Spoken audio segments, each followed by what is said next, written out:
Good morning student. Online classes में आप सभी स्टूडेंट का पुनः स्वागत है। आपके सामने quantity surveying and valuation subject लेकर एक बार फिर से उपस्थित हुआ student. Quantity surveying and valuation, जिसको आप एस्टिमेटिंग, कास्टिंग एंड वैल्यूएशन के नाम से भी जानते हैं। सिविल थर्ड ईयर स्टूडेंट के लिए 6th सेमेस्टर में most important subject quantity surveying and valuation. तो स्टूडेंट, जैसे कि हम unit second and third mix पे चल रहे थे, मेजरमेंट यूनिट पे हमारी चर्चा चल रही थी, लेकिन स्टूडेंट ध्यान रखिएगा, ये measurement unit 2 and third combined 2.9 lecture इस यूनिट की 9th वीडियो होगी। लेकिन आपको मैं एक इन्फॉर्मेशन देना चाहूँगा, जैसे कि आप लगातार देख रहे होंगे कि आपको व्हाट्सएप ग्रुप के माध्यम से भी आपको सूचित किया जा चुका है कि अब आपका जो एग्ज़ाम होने वाला है वो बिल्कुल भी प्रमोट नहीं होने वाले हैं। आप लोग वैसे भी सेकेंड ईयर थर्ड ईयर जो न्यूज़ में आपको बीटी बोर्ड ने दे रखा था, वैसे तो चांस ये था कि फर्स्ट ईयर और सेकेंड ईयर प्रमोट हो जाए, लेकिन वो भी नहीं प्रमोट होंगे। थर्ड ईयर का एग्ज़ाम होना ही था, तो एग्ज़ाम आपको होगा थर्ड ईयर का।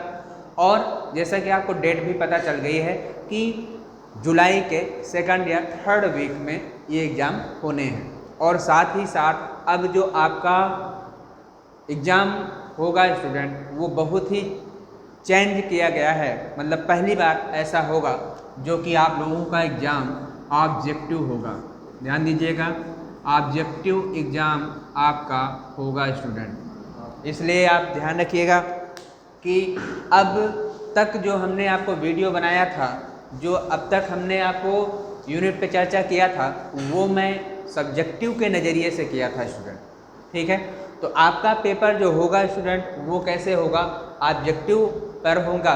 तो ऑब्जेक्टिव में आपको 4 ऑप्शन दिए होंगे और उसमें 4 ऑप्शन में जो सही ऑप्शन होगा वो आपको सेलेक्ट करना होगा, वो आपको क्लिक करना होगा। जैसे देखिए, कोई भी क्वेश्चन होगा तो ए बी सी डी करके 4 ऑप्शन दिया होगा क्वेश्चन स्टूडेंट, और आपको इन चारों ऑप्शन में जो क्वेश्चन कहेगा उसके 4 ऑप्शन में आपको एक ऑप्शन इसमें कोई सही होगा, जो ऑप्शन सही होगा वो आपको क्लिक करना होगा। जैसे मान लीजिए A B C D 4 option है, तो इसमें जो सही है मान लीजिए बी है, तो ये आपको बी को सेलेक्ट करना होगा। ठीक है, तो इस पद्धति पर आपको अब जो है स्टूडेंट पढ़ाई करना है, क्योंकि जो पेपर आएगा वो ऑब्जेक्टिव मोड के हिसाब से आने वाला है। तो इसलिए स्टूडेंट हम इसी पे आपको ऑब्जेक्टिव मोड पे ही अब हम आज का वीडियो आपको कंटिन्यू, आज से जो भी वीडियो आपको प्रोवाइड किया जाएगा स्टूडेंट, वो ऑब्जेक्टिव मोड पे ही किया जाएगा। ठीक है, क्लियर हो गया? ये बातें आपको क्लियर हो गई होंगी। तो अब हम देखते हैं स्टूडेंट कि सेकेंड एंड थर्ड यूनिट पे हम चल रहे थे, लेकिन ऑब्जेक्टिव मोड आने पर स्टूडेंट हम थोड़ा सा बैकअप में जाएंगे। मतलब जो फर्स्ट और सेकंड यूनिट अब तक हमने कवर किया था, उसमें हमने सब्जेक्टिव के नज़रिए से आपको पढ़ाया था, या वीडियो आपके पास होगी स्टूडेंट। तो उसमें जो पहला और दूसरा चैप्टर है, उसमें से जो ऑब्जेक्टिव क्वेश्चन पूछे जा सकते हैं उस पर हम चर्चा करेंगे।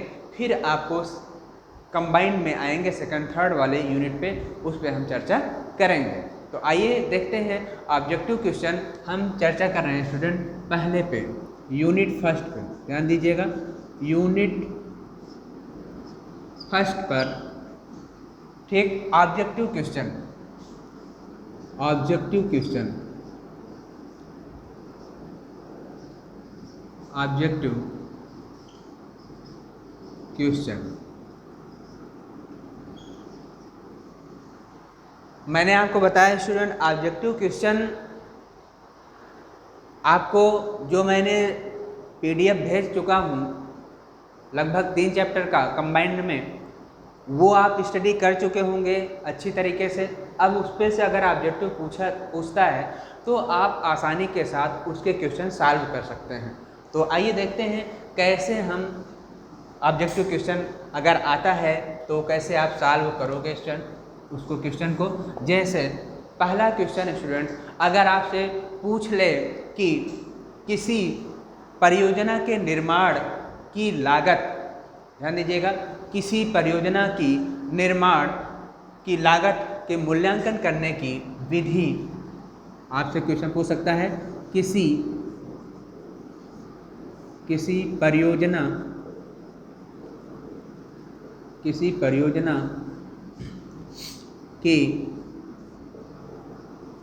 के निर्माण, किसी प्रोजेक्ट का कंस्ट्रक्शन करना, कि निर्माण, किसी परियोजना की निर्माण करने, किसी परियोजना की निर्माण लागत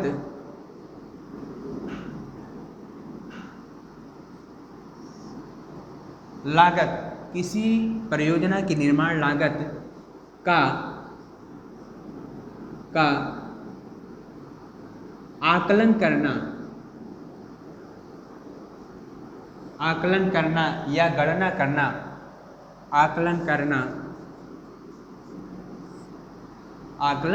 करना कहलाता है। आकलन करना कहलाता है।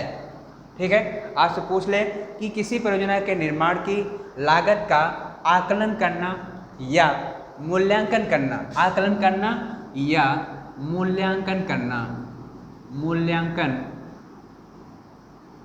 मूल्यांकन करना कहलाता है। क्या कहलाता है? ठीक है, तो आपको ऑप्शन में दे सकता है प्राक्कलन,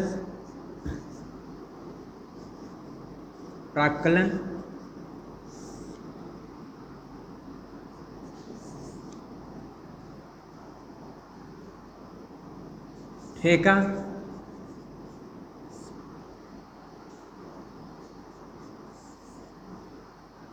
ठीक है, और दे सकता है दर विश्लेषण,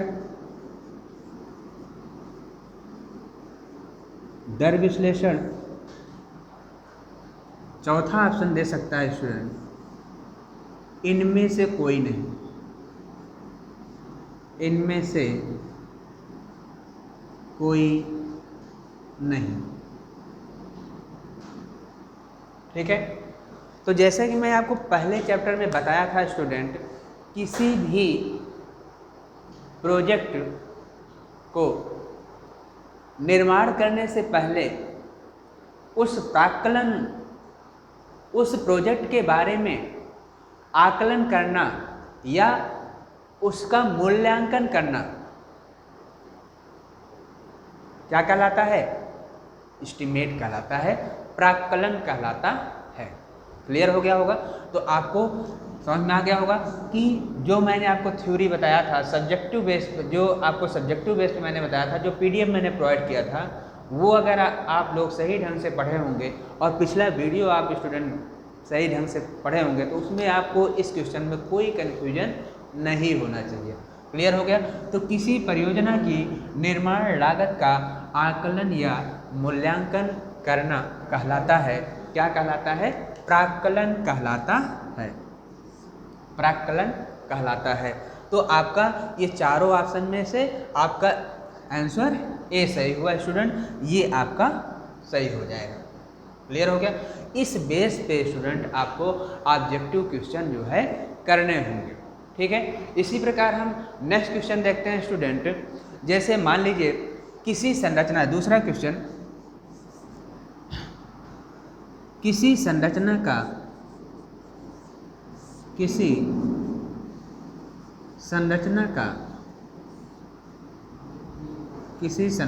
का यथार्थ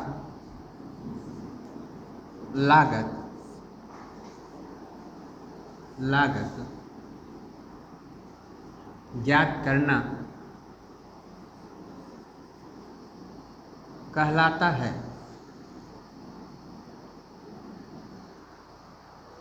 ठीक है, किसी संरचना का यथार्थ लागत ज्ञात करना कहलाता है।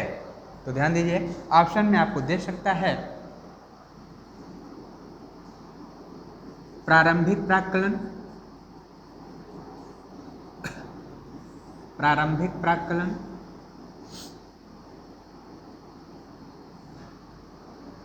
प्रारंभिक प्राक्कलन,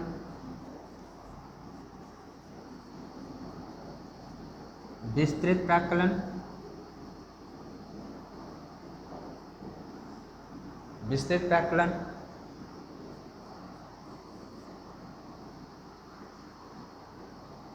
अनुमानित प्राक्कलन,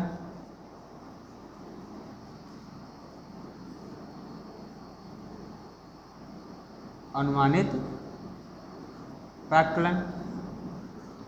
ठीक है, और चौथा ऑप्शन दे सकता है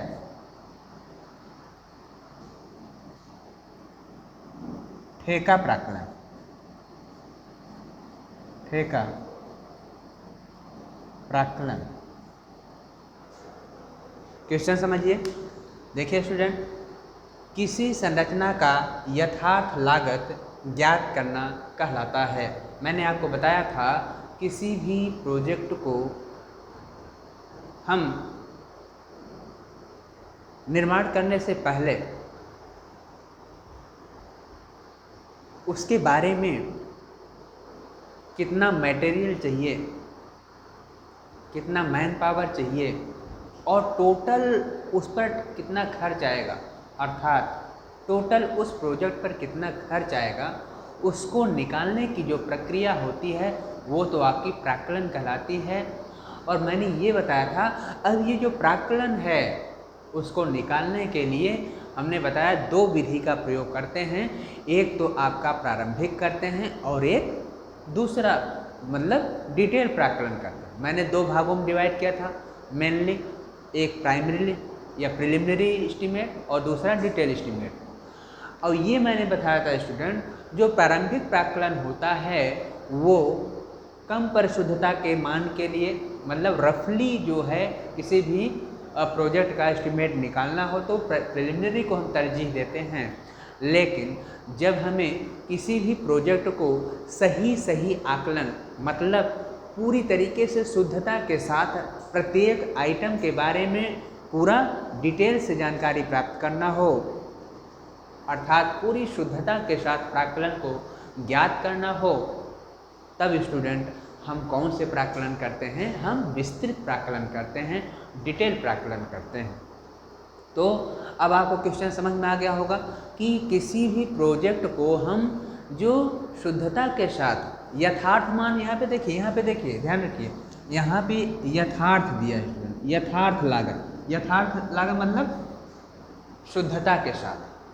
ठीक, शुद्धता के साथ अभी मैंने आपको बताया कि शुद्धता के साथ कौन सा प्राक्कलन देता है? डिटेल प्राक्कलन देता है, मतलब वास्तविक डिटेल मतलब विस्तृत प्राक्कलन। ठीक है, तो यहाँ से आपको पकड़ना है क्वेश्चन कि किसी भी संरचना का यथार्थ लागत ज्ञात करना। यथार्थ लागत मतलब हमें शुद्धतापूर्ण मान निकालना है उस प्रोजेक्ट के बारे में। तो जब यथार्थ होगा स्टूडेंट, तो यथार्थ प्राक्कलन जो होता है वो किस पे होता है? हम विस्तृत प्राक्कलन से करते हैं। समझ में आ गया? प्रारंभिक प्राक्कलन हम किसी प्रोजेक्ट को रफली हम एस्टीमेट निकालने के लिए हम प्रारंभिक प्राक्कलन करते हैं, लेकिन जब परिशुद्धता की बात आएगी, यथार्थता की बात आएगी, तो उसमें हम क्या करते हैं? प्रत्येक आइटम को हम बहुत ही शुद्धता के साथ निकालते हैं और एक्चुअल कास्ट, एक्यूरेट वैल्यू, शुद्धता के साथ वैल्यू को हम निकालते हैं। तो वहाँ पे स्टूडेंट हमें कौन सा प्राक्कलन करना होता है? विस्तृत प्राक्कलन, जिसे आप डिटेल प्राक्कलन कहते हैं। तो इसलिए आपका यहाँ पे कौन सा सही हो जाएगा? विस्तृत प्राक्कलन सही हो जाएगा। क्लियर हो गया? यहाँ तक क्लियर हो गया? चलिए नेक्स्ट क्वेश्चन हम देखते हैं स्टूडेंट। Next question,